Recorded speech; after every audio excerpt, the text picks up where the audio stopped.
예, 안녕하세요. 김흥식입니다. 예, 지난 두 번의 강좌에 이어서 이제 세 번째 강좌에서는 이제 벡터 사이의 곱셈에 대한 내용, 그리고 그것이 물리적으로 어떤 의미를, 물리학에서 어떤 의미를 가지는지를 좀 설명을 이제 드리도록 하겠습니다.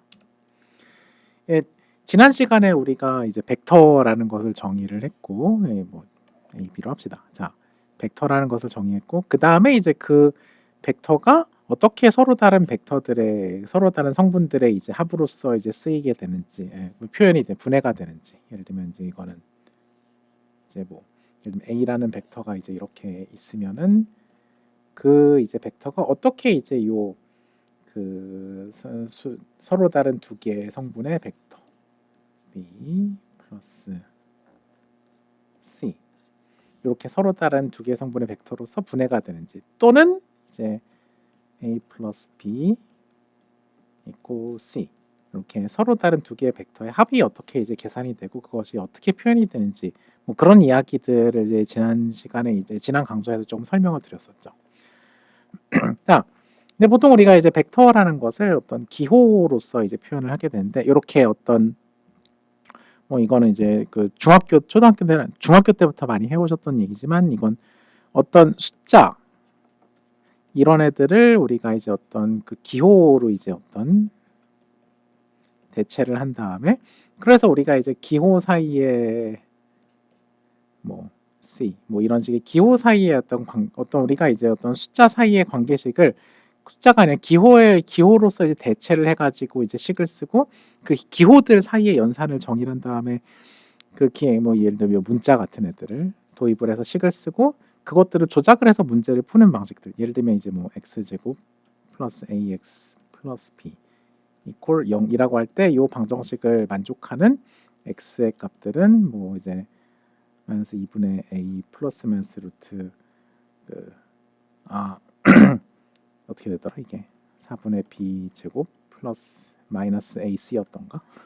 예, 근해 공식을 배운 지 한참 돼가지고 이제 좀 약간 헷갈리는데, 여튼 이런 식으로 이제 우리가 어떤 식을 이렇게 문자 형태로 쓰고, 그 문자 형태로 된 구체적으로 숫자가 대입되어 있지 않은 문자로 된 식을 이제 조작을 하고 푸는 것을 우리가 보통 대수학 문제를 푼다, 알제브라를 이제 푼다라고 하잖아요.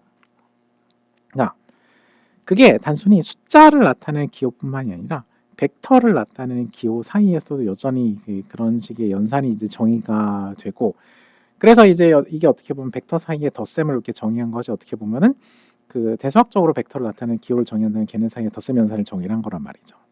자, 덧셈 그리고 뺄셈은 기본적으로 약간 덧셈의 조금 특별한 케이스, 그러니까 두 개 사이에 뭐 벡터가 완전히 서로 반대 방향일 때, 그때 이제 그 두 개의 벡터를 서로 반대 방향의 벡터를 더하는 것을 이제 그 벡터를 빼는 걸로 이제 우리가 생각을 해줄 수가 있을 겁니다. 그러면은 이제 그 벡터 사이에 덧셈이 가능하다면은 이제 그 숫자처럼 생각해서 벡터 사이에 곱셈도 이제 가능하지 않을까라는 이제 의문을 이제 품어볼 수가 있을 것이고, 그래서 이제 가능합니다. 그래서 다만 이제 벡터 사이 곱셈이 정의된 두 가지 서로 다른 방식이 있는데, 그 중에 그 두 가지 각각 이제 그 소위 말하는 내적, 소위 말하는 이제 그 외적. 얘는 이제 그 뭐 내적은 이제 영어로는 inner product. 아이고. 또는 외적은 이렇게 쓰기도 하고, 이제 내적을 inner product 아니라 이제 뭐 dot product 또는 스칼라 프로덕트 이렇게 쓰기도 하고, 외적은 아우터 프로덕트 그 다음에 크로스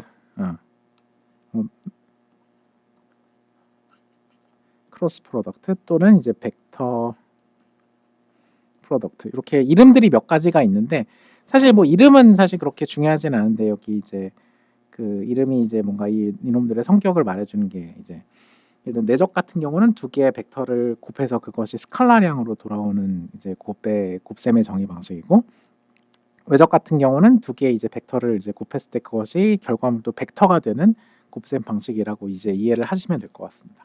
이것들이 재밌게도 각각 이제 물리에서 각각 이제 서로 다른 의미를 가지게 되는데, 그것들이 이제 어떻게 정의가 되고 어떻게 물리와 연결이 되고 사용되는지를 이번 시간에 좀 간단하게 설명을 드리도록 할게요. 그래서 요 수업은 이제 그 전체 7개 강좌 중에서 세 번째에 해당한다고 이제 보시면 되겠습니다.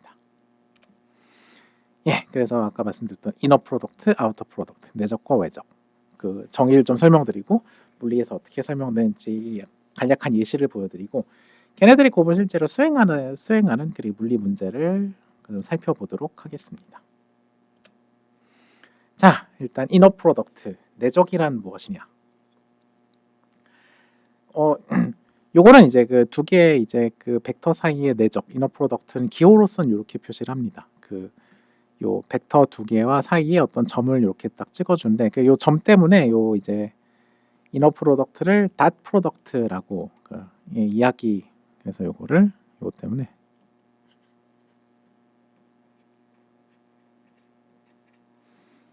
어떤 점을 통해서 이제 곱한다는 의미에서 닷 프로덕트라고 이제 설명을 해주기도 하고 그 이너 프로덕트는 특징이 두 개의 벡터를 곱했을 때 그 결과가 스칼라 값이 되고 그리고 이제 그 크기는 이렇게 주어집니다. 이제 A의 벡터의 길이, B의 벡터의 길이, 그리고 두 개의 벡터 사이에 각도의 코사인 값, AB 코사인 세타로서 주어지게 되고 이게 그 의미는 사실 상당히 단순합니다. 어떻게 생각하시면 되냐면은 이렇게 서로 다른 두 개의 벡터 A와 B가 이렇게 있다고 생각을 해볼게요. 그러면 이제 그 A와 B를 곱함에 있어서 그 A의 길이와 그 다음에 B의 길이 중에서 B 벡터의 길이 중에서 A의 이제 길이에 A의 방향과 평행한 성분의 이제 그 길이에 해당하는 그리고 이제 요 B 벡터가 A 벡터를 기준으로 이렇게 A 벡터의 평행한 성분과 A 벡터의 수직한 성분 이렇게 그 분해가 될 것인데 그 중에서 A의 평행한 성분의 길이가 그럼 이제 이 두 개 사이 각도가 세타라고 하면은 이걸 우리가 수평적으로 보니까 그러니까 요 B 벡터 중에서 요 성분의 길이는 B 코사인 세타가 되겠죠. 그래서 이제 요 성분의 길이와 이제 그 B 벡터 중에서 이제 A 벡터와 평행한 성분의 크기, 그 다음에 A 벡터의 크기를 곱해준 게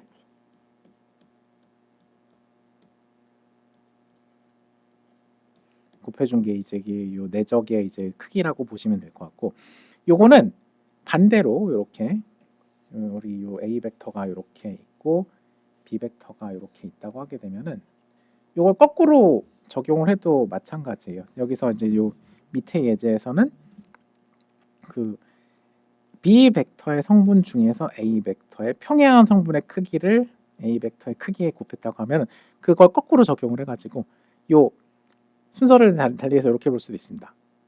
B 벡터의 길이와 A 벡터의 성분 중에서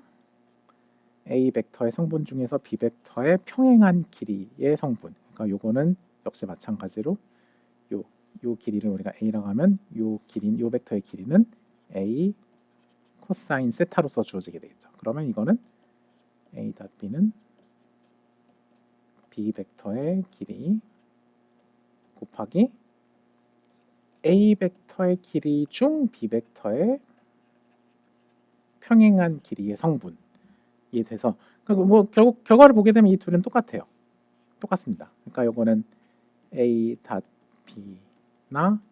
뭐 순서를 바꿔서 B.A를 하나 사실은 둘 다 똑같은 A, B 코사인 세타로서 주어진다고 생각을 하시면 되겠군요. 그러니까 정의 자체는 시각적으로도 굉장히 직관적으로 나타나고 의미도 이해하기가 사실은 되게 쉬운 편입니다. 그래서 이너 프로덕트가 보통 이제 생각하기 제일 쉬운 이제 벡터곱 중에 하나고 기하학적으로는 이렇게 이제 한 벡터의 길이와 다른 벡터 길이 중에서 그 상대방 벡터의 평행한 성분의 길이끼리의 곱으로서 우리가 이해를 할 수가 있는데 이걸 성분별로 이제 이걸 이제 우리가 이제 벡터를 이렇게 A는 AX, AY, B 벡터를 이제 그런 이제 뭐 BX, BY 이렇게 성분별로 이렇게 표시를 할 수가 있잖아요. 직교좌표기에서. 아니면 이제 이거를 뭐 이제 AXI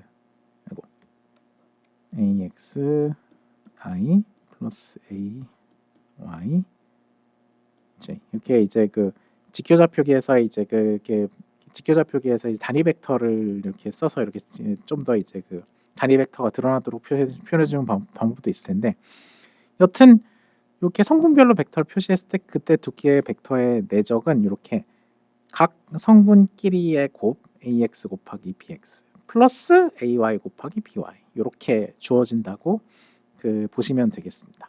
요거 그리고 이제 그 이너 프로덕트는 3차원으로 확장을 했을 때도 되게 의미가 직관적이에요. 이제 a b는 뭐 ax ay 그 다음에 3차원 공간이면 거기에 한 가지 그 수직 xy 평면에 수직한 방향으로 성분이 하나 더 있을 때 그걸 우리가 az라고 하면 되겠죠. 닷 bx by bz. 우리가 이제 이게 2차원에서 3차원으로 확장하는 건 이제 우리가 직접 해보진 않았지만 뭐 의미가 상당히 분명하니까 굳이 제가 이어서 해보진 않아도 괜찮을 것 같긴 합니다. 그럼 이제 요 성분별로 곱해서 ax bx 플러스 ay by 플러스 az bz 이렇게 요게 이제 3차원 공간상에서 각 성분별로 표시가 되는 이제 그 벡터들 두 개 사이의 내적 값이 되겠습니다. 자, 내적이 이제 물리학에선 일반 물리학에서는 어떤 의미를 가지냐? 굉장히 많은 데서 이제 내적이 등장을 하게 되는데 그 중에 한 가지 예시를 제가 보여드리도록 하겠습니다. 이게 그 일반 물리 이제 조금 내용 진행하다 보면 이제 1이라는 것을 이제 그 계산을 하는 부분이 초반에 이제 등장을 하게 될 것인데, 저 물리학적인 의미에서 1 워크라는 건 기본적으로 한 대상이 어떤 물체에 힘을 가해 가지고 거기에 에너지를 전달하는 이제 에너지의 전달량이라고 생각을 하시면 될 것 같아요. 이게 어떻게 정의가 되느냐? 기본적으로는 물체에 가해지는 힘과 그다음에 이제 그 이동 거리 이 두 개 사이의 곱으로서 이제 정의가 되는데, 힘은 벡터량이죠.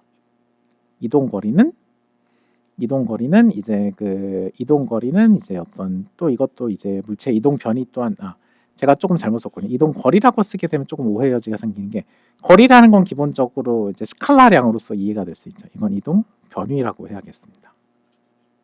예. 자, 물체 가해진 힘도 벡터량, 물체의 이동 변위도 벡터량. 그럼 이 두 개 사이의 곱이 어떻게 정의가 되는가? 왜 저게 내적으로 표시돼야 되는 이유는 생각보다 단순해요. 자, 이론상으로 생각해 보겠습니다. 자, 굉장히 매끄러운 거의 마찰력이 없는 거의 얼음판 같은 면에 어떤 물체가 하나, 이렇게 매끄러운 물체가 하나 놓여 있다고 생각을 해볼게요.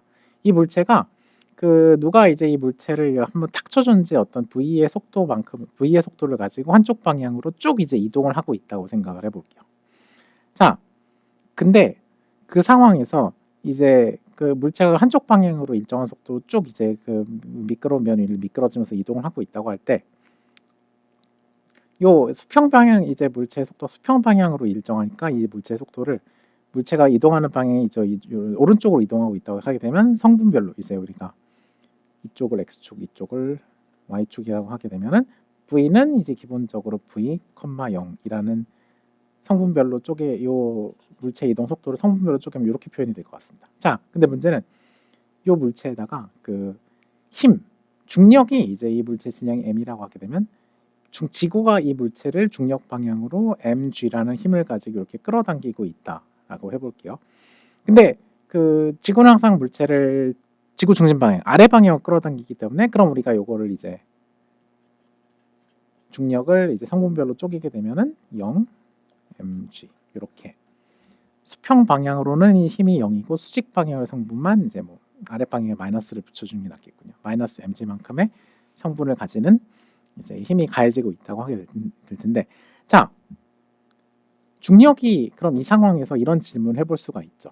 중력이 물체에 가한 일은 얼마일까?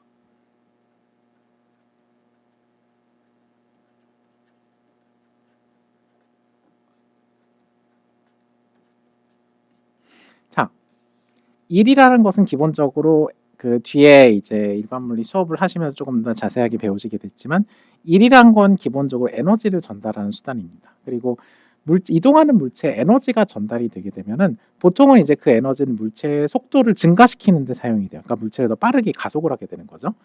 근데 요 상황을 잘 생각해 보면은 물체는 수평으로 미끄러지고 있고 중력은 아래 방향으로 계속 작용을 하고 있는데 물체에 이것들 외에 특별히 작용하는 힘이 없다고 하면은 물체의 속도는 사실 시간에 따라서 시간이 지남에도 전혀 변하지가 않게 됩니다. 다시 말해서 중력이 물체를 아무리 아래 방향으로 끌어당기든 말든 그 물체에 가해지는 일은 그냥 중력에 의해서 가해지는 일은 빵이라는 거죠. 분명히 물체에 힘이 가해지고 있는데 그 힘이 가해지고 있는데 그 힘이 물체의 일이라는 형태로 에너지를 전달하는 데는 전혀 쓰이지 않는 거예요. 자, 이런 상황을 이제 수학적으로 이제 그 표현하기 쉬운 것이 바로 이제 그 앞에서 배웠던 내적이 되는데, 그럼 이제 V, 그럼 이제 물체가 이제 그럼 그 이렇게 봅시다. 자, 그 어떤 t라는 시간이 지났을 때 물체의 이제 이동 변이가 그럼 요 케이스에 대해서는 이동 변이는 V t가 되겠죠. 그 다음에 중력은 mg.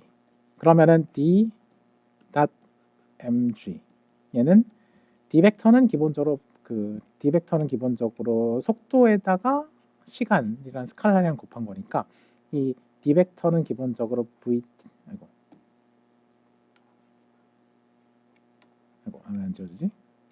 v t, 0라는 벡터로 써지게 될 것이고 mg는 0, mg라는 벡터로 써지게 될 것이고, 그럼 요거를 성분별로 계산해 보게 되면 빵 플러스 빵은 빵. 그래서 이제 요 상황에서 중력이 물체에 가하는 일이 빵이라는 것을 우리가 요 두 개의 내적을 통해서 이렇게 표현을 할 수가 있게 됩니다. 반면에 중력 같은 경우는 그래서 이제 이 물체에 대해서 한 일은 정확히 빵이 되는 거고요. 반면에 중력이 아니라 이 물체 이 케이스에서 중력뿐만이 아니라 지워주고 이건 남겨야지. 만약에 이제 그 이 물체에 누군가가 수평으로 F라는 어떤 힘을 그 수평 방향으로 이제 F 벡터는 그러면은 어떤 이게 힘의 크기가 계속 일정하다고 하게 되면 이거는 F, 0이 되겠죠. 자, 그러면은 수평 방향으로 F만큼의 힘을 이제 이렇게 가해지고 있게 된다고 하면 그러면은 이제 우리가 이 물체에 벌어진 일은 한쪽으로 점점 힘이 가해지고 있으니까 물체의 속도는 점점 빨라질 거예요. 그러니까 물체는 점점 빠르게 이동하기 시작을 하게 될 거예요. 자, 그런 상황에서 물체가 D만큼의 변위를 가졌다. 수평 방향으로 D만큼의 변위를 이제 가졌다고 하게 되면 이 물체에 가해지는 힘의 크기는 이제 F, 0. 힘의 크기와 방향 이런 이제 성분 두 개짜리 벡터로 써지게 될 것이고, 그럼 이제 F D는 이제 그럼 이제 성분별로 곱해서 FD 플러스 0. 그러니까 요게 물체에 가해진 일의 이제 양으로서 우리가 이해를 할 수 있게 됩니다. 자, 그리고 이제 그 물체가 이제 수평으로 힘을 받아가지고 속도가 점점 빨라지게 되고 그 속도가 빨라진 만큼이 이제 이만큼의 일이 물체에 가해진 결과로서 해석이 될 수 있다. 이런 이야기들을 일반 물리 1 수업 시간에 조금 더 자세하게 보게 되실 텐데, 여튼 요 예시를 통해서 우리가 그 이제 내적이라는 것이 어떻게 이제 물체 운동을 분석할 때 사용이 되는지 조금 이제 그 전달이 되었으면 좋겠습니다. 이렇게. 그래서 실제 그래서 어떤 일반적인 방향으로의 어떤 힘이 물체 F만큼 가해지고 있고, 그때 물체가 D만큼의 이제 변위를 이동을 했다고 할 때, 그럼 요 힘 F에 의해서 물체에 가해지는 전달이 된 일의 총량은 두 이제 벡터량이 이제 내적으로서 정의가 된다. 그래서 그 크기는 힘의 크기 곱하기 이제 그 이동 변위의 크기 곱하기 두 벡터 사이의 각도의 코사인 값으로 정의가 된다. 뭐 아까랑 좀 비슷한 예제로 이제 이런 상황을 생각해 봅시다. 이렇게 이제 어떤 레일 위에 이제 레일 위만을 움직이도록 고정되어 있는 어떤 수평한 레일 위를 달리도록 고정되어 있는 어떤 롤러코스터 객차가 하나 있다고 생각을 해볼게요. 거기에다가 이제 외부에서 어떤 체인이나 줄을 매 가지고 수직 위 방향, 어떤 비스듬한 방향으로 F만큼의 힘을 우리가 가한다고 생각을 해봅시다. 그리고 요 F 벡터와 이제 수평선, 그러니까 객차가 이동하는 방향 사이의 각도를 우리가 이렇게 세타라고 하고요. 그러면은 요 객차가 D만큼 이제 우리가 수평 방향으로 이제 변위를 가졌다고 할 때 이때 이 힘 F가 요 객차에 이제 해준 일의 총량은 이렇게 된다는 거죠. F D 코사인 세타. 이건 어떻게 생각할 수가 있냐면 이제 이렇게 객차가 있고 이렇게 F만큼의 힘이 가해졌을 때 요 F라는 힘과 이제 수평선, 그러니까 요 객차의 이동 방향 사이에 각도가 요 세타를 주게 되면 이 벡터 중에서 이 벡터는 그러면 우리가 이제 요 수평축과 수직축에 대해서 이렇게 두 개의 성분으로 쪼개줄 수가 있죠. 수평 성분 벡터의 크기는 F 코사인 세타. 수직 성분 벡터의 크기는 F 사인 세타. 이건 그래서 F 벡터는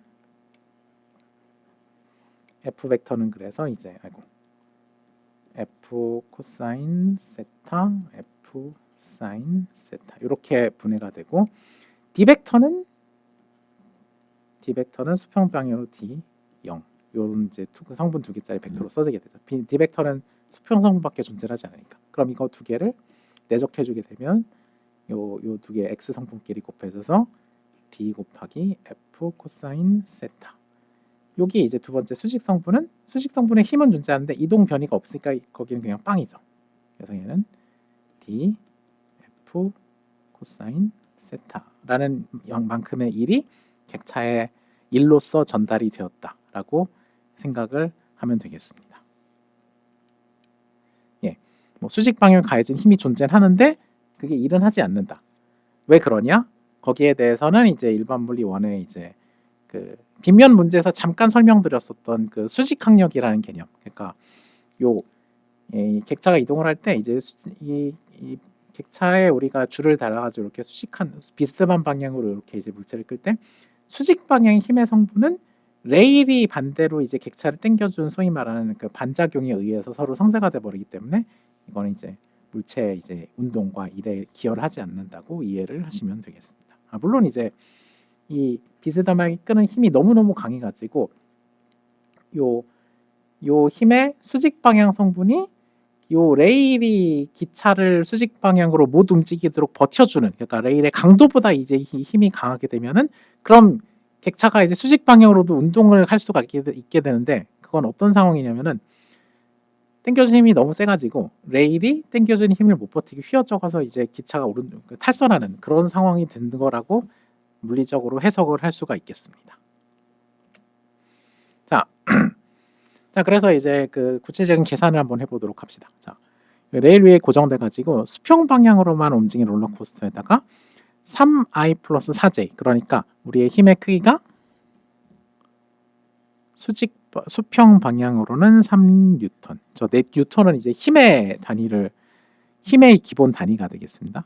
수직 방향으로는 4뉴턴만큼의 힘이 가해지고 그러면 이게 요 그림이 이렇게 비스듬한 게 아니라 좀 더 수직 방향 성분이 이렇게 커야겠군요. 이렇게 요게 F고 이게 수평 방향으로는 3뉴턴, 수직 방향으로는 4뉴턴만큼의 힘이 가해지고 있는 거고,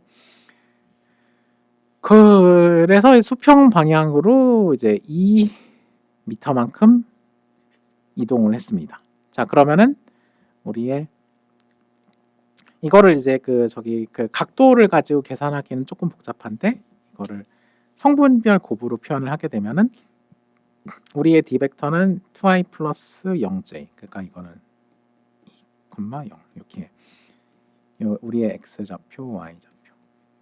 그러니까 요 방향이 이제 그 우리의 i 벡터, 요 방향이 우리의 j 벡터라고 하게 되면은 이제 D 벡터는 이렇게 성분별 표시가 되고 그다음에 F는 3,4 뉴턴이 되겠죠. 자, 그럼 요거를 성분별로 곱해서 이제 내적을 계산해 주게 되면 3 곱하기 2, 6 플러스 0 곱하기 4는 빵. 그래서 그 물체가 그래서 이제 우리가 요 힘이 객차에 가해준 총 일의 양은 6줄이 된다. 여기서 이제 힘의 단위가 뉴턴이고 그 이동 변이의 단위가 이제 그 미터잖아요. 1 뉴턴의 힘을 가해서 1 미터만큼 이동을 시켰을 때 우리는 그러면은 1줄이라는 양만큼만 이제 물체에다가 일을 해줬다라고 이제 이야기를 하게 되는데, 그러니까 요만큼이 이제 사실은 이제 일의 이제 디멘전 단위가 되는 거죠. 자, 그래서 요 성분별 곱셈으로 내적을 계산하는 것이 이제 상황에 따라서는 훨씬 더 이제 단순할 수가 있다. 이런 말씀을 드리고, 내적에 대한 더 많은 계산의 예시들은 여러분께서 일반 물리 수업을 들으시면서 조금 더 다양하게 보시게 될 예정입니다. 자, 우리가 이제 내적을 정의를 했으니까 다음으로 이제 아우터 프로덕트, 외적에 대해서 좀 들어가 보도록 하겠습니다. 자, 근데 이 외적이 사실 내적보다 조금 복잡합니다. 자, 기호로는 이렇게 써요. A와 B가 있고, 내적은 여기 중간에 어떤 점이 하나 들어와 있었는데, 이제 외적은 두 개 벡터 사이의 가위표, 이제 우리 곱셈 연산 표시할, 초등학교 때 곱셈 연산 표시할 때 했었던 그 기호를 여기 두 개 벡터 사이에 써주게 되면 그게 두 개 벡터 사이의 외적 아우터 프로덕트를 수행했다는 뜻이고, 그 결과는 여전히 벡터로서 나오게 됩니다. 자, 예, 스칼라량 계산할 때는 우리가 그 두 벡터의 방향성 생각할 필요가 결과물의 방향성을 생각할 필요 없어서 조금 더 편했는데, 외적은 일단 거기서 복잡한 요소가 하나도 들어오게 되고, 자, 그래서 이제 두 개의 벡터의 외적을 통해서 만들어진 세 번째 벡터의 크기는 기본적으로는 아까 내적이랑 어떻게 보면 비슷한데 조금 달라요. 아까 참고로 C는 A, B, 어떤 두 개의 벡터의 내적이 어떤 C라는 스칼라 값으로 주었을 때 C의 크기는 A, B의 벡터의 크기 곱하기 코사인 세타였죠. 두 개의 벡터가 이제 A, B 이렇게 두 개의 벡터가 있을 때 그 사이 각도를 세타라고 하게 되면은, 그럼 이제 두 벡터의 내적의 크기는 이렇게 주어졌어요. 그래서 이거는 세타가 0일 때, 기본적으로 두 벡터가 서로 평행할 때 이제 제일 큰 값을 가지는 게 이제 우리 두 벡터 사이의 내적이었었고, 외적은 반대로 들어온 각도 의존성이 있긴 한데 그게 사인 세타입니다. 그래서 요거는 기본적으로 두 벡터가 이제 서로 수직할 때 수직할 때 따라서 두 벡터 사이의 각도가 90도일 때 그 크기가 최대가 되는 이제 양이라고 생각을 하시면 되고, 기하학적으로는 그래서 요거는 이렇게 두 개의 벡터가 이렇게 있을 때 기본적으로 이제 두 개 저 A와 B의 크로스 프로덕트가 만들어내는 벡터의 크기는 이 두 개의 벡터가 만들어내는 평행사변형의 이제 넓이라고 생각을 하시면 될 것 같아요. 왜냐면 이제 뭐 의미는 분명한 게, 이 각도가 세타면은 A가 크기가 이렇게 주어졌으면 이 높이, 평행사변형의 높이가 A 사인 세타로 주어지니까, 그 의미는 이제 그렇게 이제 의미는 그렇게 어렵진 않습니다. 자, 방향은 좀 뒤 슬라이드에서 얘기를 해보도록 하겠습니다. 크기는 이렇게 주어지는데, 자, 이런 식의 아우터 프로덕트가 물리에서 등장하는 예시가 몇 가지가 있는데, 공통적으로 약간 아우터 프로덕트는 물체의 회전 운동과 많이 연결이 된다고 보시면 될 것 같아요.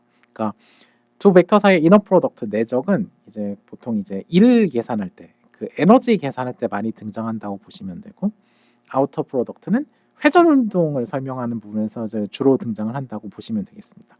자, 그 예가 계속 이제 설명을 하지 않은 물리량들이 계속해서 등장해서 좀 헷갈리실 수가 있는데, 그냥 이런 게 있다라고만 생각을 하세요. 이런 게 있다라고만 잘 모르시는 분들은 받아들이시면 될 것 같고, 돌림힘이라는 토크라는 개념이 있습니다. 이거는 물체에 어떤 힘이 가해질 때 그 힘 중에서 얼마만큼의 성분이 물체의 회전 운동에 기여하는가를 설명하는 양이라고 생각을 하시면 될 것 같고, 지금 이제 너무 뭔가 모르는 게 많이 나와도 걱정하실 필요 없어요. 나중에 다시 다 복습을 하시게 될 거고, 여기서는 이제 이게 어떻게 외적이 어떻게 토크를 정의하는데 사용되냐, 그것만 좀 말씀을 드리도록 하겠습니다. 자, 그래서 회전 운동의 예시로 이렇게 어떤 이렇게 생겨먹은 시소를 우리가 생각을 해보도록 하겠습니다. 여기 시소의 받침점이 이렇게, 받침대가 이렇게 있고, 여기가 이제 받침점. 그러니까 요 점이 시소의 요 이제 시소에 이제 우리 사람이 탈 수 있는 요 이제 막대 회전축, 회전 축 역할을 하는 포인트가 여기 있다고 생각하게 되고, 거기에서 회전축으로부터 이제 그 시소의 한쪽 끝까지의 거리가 r로서 이렇게 주어진다고 생각을 해봅시다. 자, 그러면 회전축으로부터 힘이 가해지는 시소의 한쪽 끝점까지의 이제 그 점을 두 개의 점을 이어주는 어떤 벡터를 우리가 정의를 할 수가 있어요. 이렇게 r로서 r 벡터는 이렇게 정의를 해줄 수가 있고, 이 벡터의 크기는 기본적으로는 이제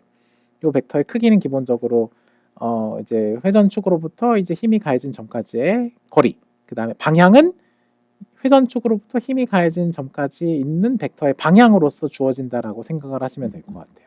자, 근데 요 힘이 가해지는 점에 이제 우리가 어떤 힘을 이제 비스듬하게 이렇게 F의 방향으로, 비스듬한 방향으로 F라는 힘을 이제 우리가 가한다고 할 때, 그러면 우리가 요 F라는 힘을 어떻게 분해하는 게 편하냐면은, 기본적으로 이제 그 시소가 이렇게 이제 이런 방향으로 있으니까 왠지 요 R 벡터의 방향, 그러니까 이제 회전축과 이제 힘이 가해지는 시소의 힘점 사이를 이어주는 벡터의 방향을 우리가 수평축으로 놓는 게 왠지 편해 보이죠.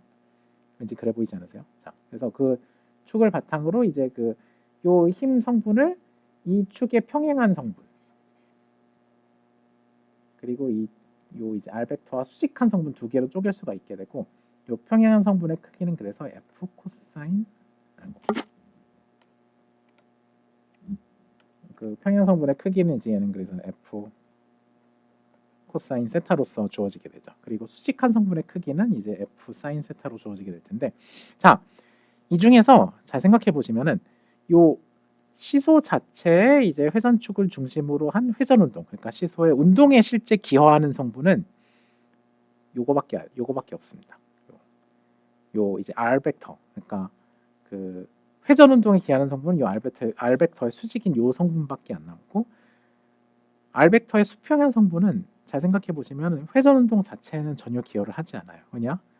시소가 이렇게 매달리는데 시소의 축의 평행 방향으로 이렇게 당겨봤자 시소가 돌진 않죠. 물론 우리가 힘을 이걸 매우 강하게 줘가지고 시소를 그냥 이 회전 쪽으로 분리시켜서 그냥 뜯어내버리는 그런 종류의 그 만행을 저지를 수는 있겠지만, 그렇지 않는다고 하게 되면 또는 우리의 힘이 그 정도로 강하지 않다고 하면은 이 방향으로 당기는 힘은 시소의 운동, 특히 회전 운동에는 아무런 기여를 하지 않습니다. 회전 운동에 기여하는 성분은 이제 그 우리의 이제 요 방향, 요 이제 시소의 평행, 요 R 벡터 방향의 수직한 성분으로밖에 이제 회전축을 수직한 성분밖에는 회전 운동에 이제 기여를 하지 않게 되죠. 자, 그리고 한 가지 더, 우리가 요 힘을 가하는 지점이 제일 끝점일 때 우리가 요 수직하게 힘을 가는 점이 제일 끝점일 때 우리가 시소를 돌리기가 제일 쉬워지게 되고, 이 힘을 가하는 점이 점점 요 안쪽으로 들어오면서 이렇게 이제 가해지가 이렇게 가해서, 그러니까 이걸 이렇게 하지 말고, 자, 힘이 가해지는 지점이 이제 요 점이 아니라 조금 이제 회전 쪽으로 조금 가까운 점으로, 회전 쪽으로 조금 가까운 점으로 들어서 이렇게 힘이 가해지고 있다고 생각해 봅시다. 아니면 조금 더 회전 쪽에 가까워져서 이렇게 이제 힘이 이렇게 가해지고 있다고 생각해 봅시다. 자, 이게 요 힘을 가하는 점이 점점 회전 쪽에 가까워지면 가까워질수록, 그러면 이제 우리가 이제 그 어릴 적 시소를 타고 놀던 직관에 의해서 그 힘이 가해지는 점이 그 회전축과 가까우면 가까울수록, 다시 말해서 힘이 가해지는 점과 회전축 사이의 거리인 R이 작으면 작을수록 점점 그 우리가 이 시소의 회전 운동을 만들어주긴 어렵다는 직관을 얻을 수가 있어. 그래서 실제 우리가 회전에 이제 관여하는 힘, 회전을 만드는 힘 중에서 이 물체에 가는 힘 중에서 회전에 관여하는 성분을 우리가 돌림 힘이라는 양으로 정의를 해본다고 하면, 얘는 대충 그 회전축으로부터 힘이 가해진 점까지의 거리인 R, 그 다음에 힘의 크기인데, 힘의 크기 중에서 이제 그 R 벡터의 수직한 성분, 그러니까 요 성분들, 그러니까 그 성분의 크기인 사인 세타라는, 그래서 전체 힘 중에서 이제 회전 축과 이제 힘이 가해진 점을 이어주는 요 R 벡터 수직한 성분의 크기만 회전 운동에 기여할 거라는 사실을 우리가 짐작을 해볼 수가 있고, 다만 이제 그 얼마나 회전 쪽으로 또 멀리 힘을 주냐에 따라서 회전이 더 쉬워진다는 걸 알 수가 있죠. 그래서 요 돌림 힘이라는 것을 그래서 기본적으로 이렇게 표현할 수가 있고, 그리고 요거를 이제 이렇게 이 토크란 게 만약에 벡터로서 정의된 양이라면 이거를 어떤 이제 R 벡터와 F 벡터 사이의 크로스 프로덕트로 정의를 할 수 있지 않을까라는 추측을 해볼 수가 있습니다. 자, 여기서는 여기까지 얘기하면 너무 복잡해지기 때문에 제가 얘기는 안 하겠지만, 기본적으로 요 돌림 힘도 사실은 벡터로서 정의가 되는 양이 맞습니다. 왜냐하면은 그 우리가 어떤 물체의 회전 운동을 만들 때 어떤 회전축이라는 것이 한 가지 방향만 있는 게 아니라 여러 가지 다른 방향이 있을 수가 있고, 3차원과 같은 이제 우리가 사는 세상에서는 물체의 회전축은 기본적으로 세 개의 서로 다른 방향을 가질 수가 있기 때문에 그 회전 운동을 만들어내는 돌림 힘, 토크는 기본적으로 벡터로서 정의가 되는 양이고, 그렇기 때문에 이 토크는 기본적으로 이제 우리가 물체에 가해주는 힘 F와 좀 너무 지저분하니까 좀 지워줄게요. 그래서 이제 이거는 기본적으로 우리가 물체에 가해주는 힘과 힘이 가해진 점부터 회전축까지의 거리 벡터 R 둘 사이에 크로스 프로덕트로 정의가 되어야 할 것이다라는 사실을 어떻게 보면 이제 토크가 이게 벡터로 정의된다는 부분에서 유추를 해낼 수가 있다고도 볼 수가 있겠습니다. 자, 그래서 그 어떤 A 크로스 B 벡터가 있을 때 이제 크기는 이렇게 정의가 된다는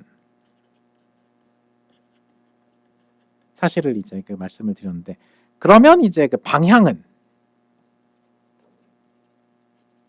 어떻게 되느냐? 사실 저 방향 정의는 이제 그 요 두 벡터 사이의 외적에 조금 더 엄밀한, 그러니까 성분별로 정의되는 그걸 사용하게 되면 당장 나오게 되는데, 그게 좀 직관적이지가 않습니다. 되게 이상하게 생겼어요. 그 두 개의 벡터 사이에 어떤 외적에 성분별 곱으로서 정의되는 방식이 조금 이제 못생겼어요. 사실은 그렇게 예쁘지가 않아서 여기서는 일단 보여드리진 않고, 대신에 조금 그걸 그 편하게 할 수 있는 법칙이 이제 약간 꼼수로서 오른손 법칙이라는 게 있습니다. 어떻게 하면 되느냐? 오른손을 자 따라해 보세요. 자, 일단 오른손을 쫙 펼치고, 오른손에 그 어떤 우리가 이제 A 크로스 B라는 벡터를 이제 우리가 계산한다고 해봅시다. 여기서는 X가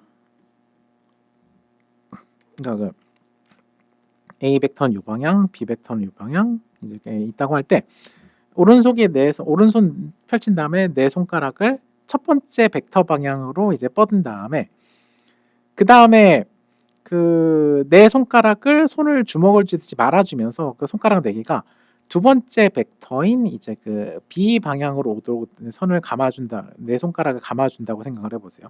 근데 우리가 손을 펼쳤기 때문에 그 오른손에 이제 그 엄지, 검지, 중지 뭐 이제 걔네들 그 손가락 네 개와 엄지가 아니지. 그 오른손을 펼쳤을 때 엄지를 제외한 나머지 손가락은 네 개가 가리키는 방향과 엄지 손가락이 가리키는 방향, 그러니까 예를 들면 이렇게 되는 거죠. 이제 그 손가락이 네 개가 있고 이제 엄지 손가락이 이렇게 뭐 되게 기괴해 보이긴 하는데, 요 손가락 네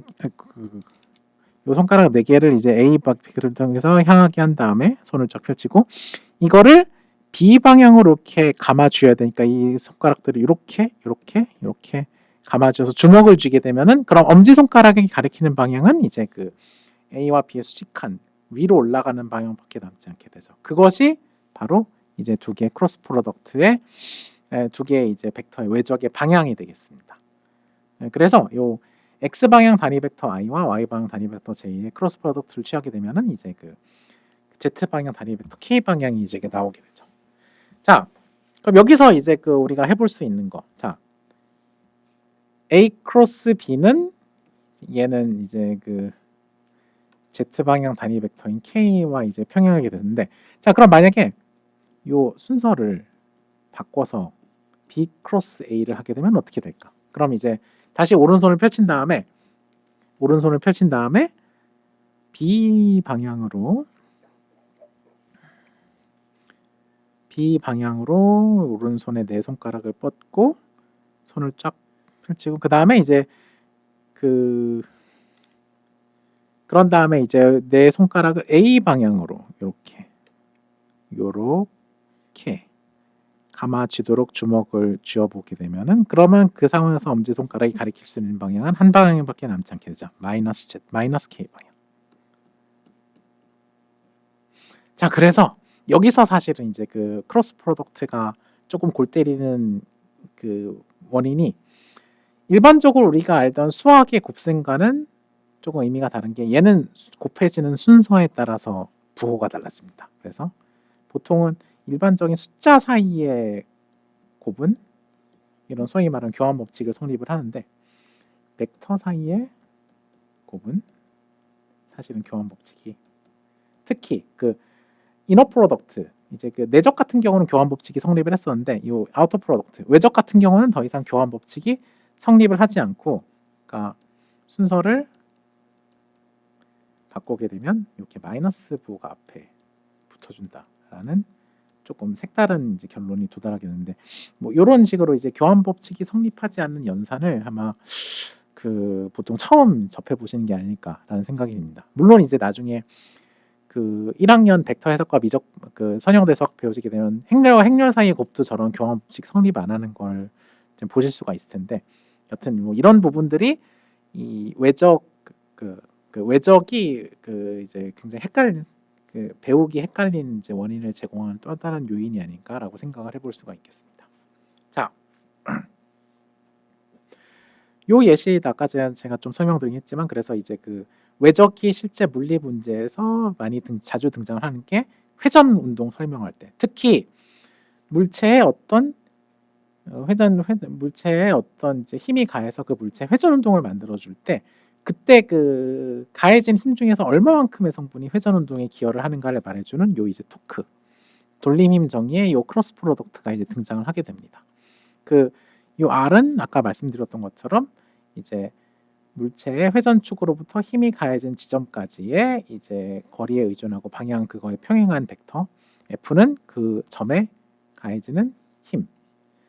그럼 이제 R 크로스 F를 우리가 오른손을 펼쳐서 이제 그 계산을 해보게 되면은 그러면 이제 오른손을 펼쳐 계산해 보게 되면 내 손가락이 이쪽 방향으로 뻗어 있고 이게 이제 그 이렇게 그 감아지는 방향 그 R에서 F 방향으로 이제 우리가 이제 R 크로스 F로 정의되니까 R에서 F로 감아지는 향하는 방향으로 손가락을 감아줘야 되면은 엄지 손가락 그럼 여기 이 점에서 화면 바깥으로 튀어나오는 모양새를 가지게 되죠.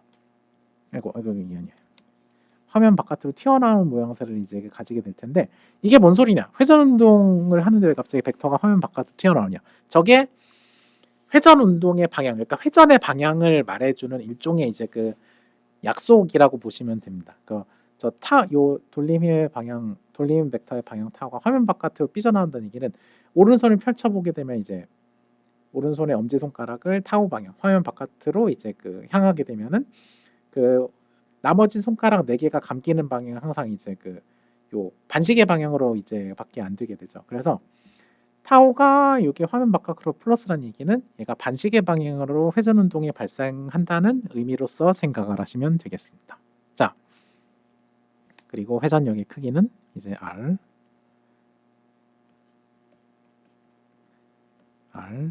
F 사인 세타. 그래서 요 이제 세타가 0도면은 이제 요 사인 세타가 빵이 되니까 이 힘은 회전에 전혀 기여를 못하게 돼. 그러니까 이제 시소를 자꾸 시소에 뜯어내는 방향으로 끌어주고자 하는 그런 힘 기여밖에 못하게 되고 요게 90도일 때. 그래서 회전 운동 힘이 우리가 가는 힘이 이제 그 요 시소와 이제 수직을 갈 때 수직 방향에 이룰 때 제일 회전을 잘 만들어주게 되고 부가적으로 이 힘이 가해진 점이 이제 그 회전축과 가까워지면 가까워질수록 점점 더 이제 회전 운동을 만들기가 어려워진다. 요거는 요 방금 말씀드린 요 내용은 지렛대 원리와도 연관이 되는 내용이라고 생각하시면 되겠습니다. 그 우리가 회전 운동 만들 때 요 이제 회전축에 가까운 방향으로 힘을 주면 아무리 힘을 가해도 회전 시소를 돌리기가 좀 어려운데 이걸 멀찌감치 이동을 해서 이런 점들에 힘을 가해주게 되면 시소를 움직이기 쉬워지게 되죠.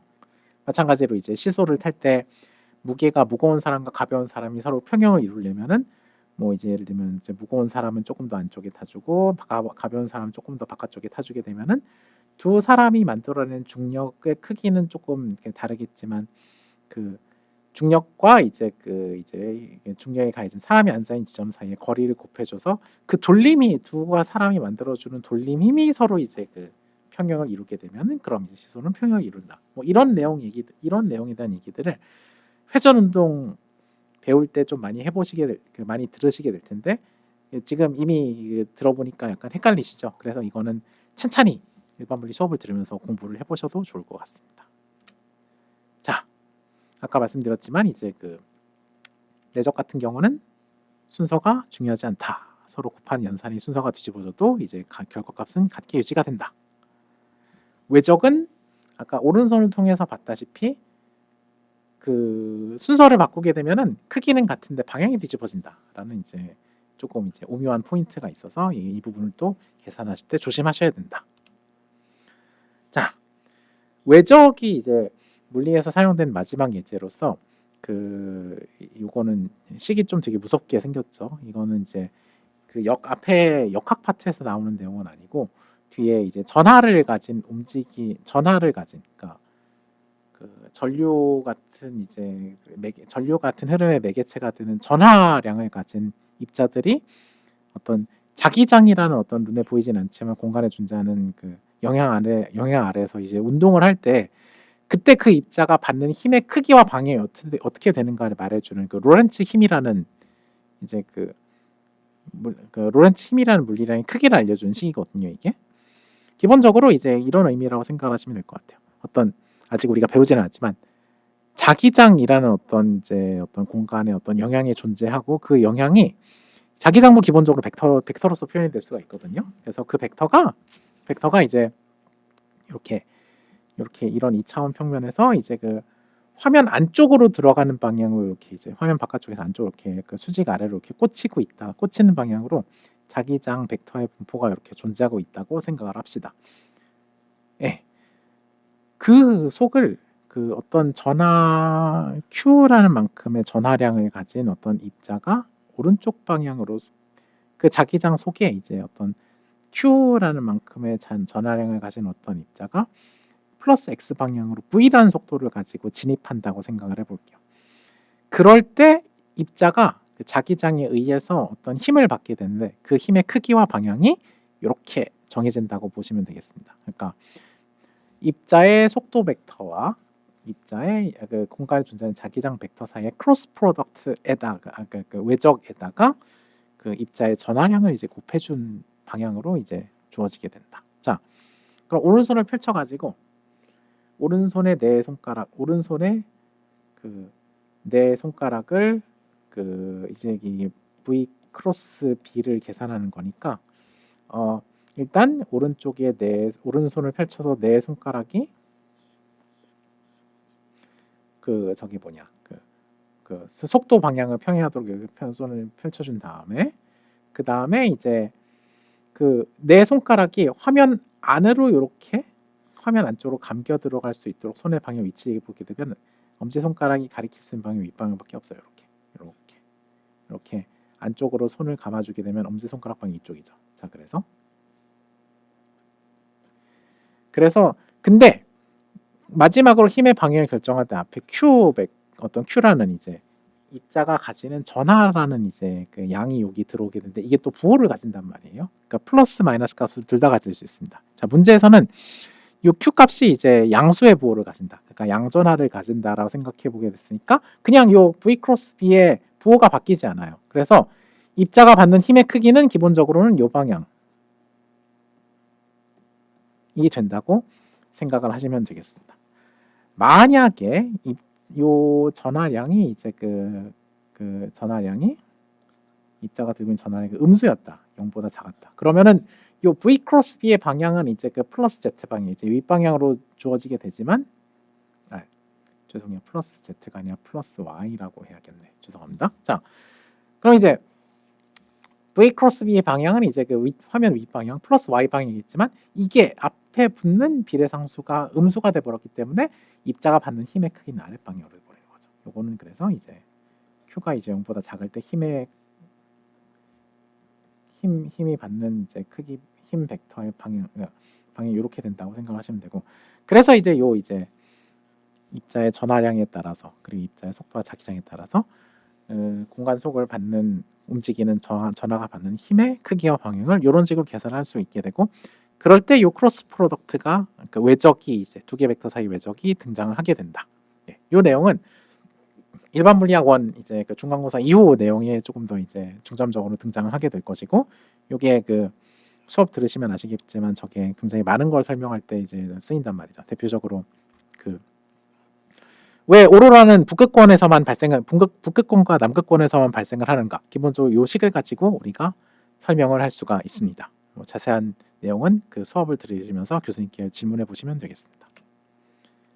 자, 그래서 요 이제 두 개의 벡터 사이의 곱 두 가지 일반 물리에서 다루는 수준에서는 요 두 가지 종류의 이제 두 개 벡터를 곱하는 방식이 있고, 각각 요 닷 프로덕트, 크로스 프로덕트 또는 이제 이너 이걸 사실은 이제 이너 프로덕트라고 할 수, 이너 프로덕트, 아우터 프로덕트 이렇게 표시를 할 수도 있었죠.